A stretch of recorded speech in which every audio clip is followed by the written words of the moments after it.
നമസ്കാരം മാഷെ. മാഷെ, ഞാൻ 10 ഡിയിൽ പഠിക്കണ മനോഹരന്റെ അമ്മയാണ്. വാ ഇരിക്കി. വാവ ഇരിക്കൂല, കിടക്കണ തൊട്ടിക്ക് എടുത്തിട്ടാ കൊണ്ടുവന്നിട്ടില്ല. അതല്ല വന്നിരിക്കാനാണ് പറഞ്ഞത്.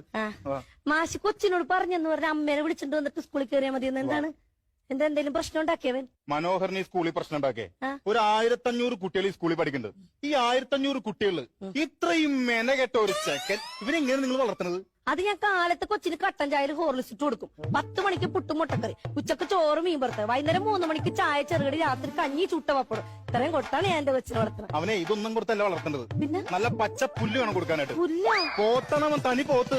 ഉള്ള കാര്യം പറയലോ, മനോഹരനെ പോലൊരു കുട്ടിയെ പഠിപ്പിക്കാൻ ഞങ്ങൾക്ക് ബുദ്ധിമുട്ടുണ്ട്. വേണ്ട മാഷങ്ങൾ ടീസിയും കൊടുത്ത് വിട്ടേക്ക്. എന്തിനാണ് നമ്മുടെ സ്കൂളിൽ വെറുതെ ചീത്തപ്പേരുണ്ടാക്കി ഇങ്ങനെ കുറെ എണ്ണം? ആരുടെ കാര്യമാണ് ഈ പറഞ്ഞത്? അല്ല, മനോഹരനെ പോലെ വേറെ ഏതാണ്ട് ഒരു കൊച്ചുണ്ടെന്ന് പറഞ്ഞു. മനോഹരനെ പോലെ വേറെ കൊച്ചിന്റെ കാര്യമല്ല പറഞ്ഞത്. മനോഹരന്റെ കാര്യം, നിങ്ങളുടെ കൊച്ചിന്റെ കാര്യമാണ് പറഞ്ഞത്. അവനെ പഠിപ്പിക്കാൻ ഞങ്ങൾക്ക് ബുദ്ധിമുട്ടാണ്.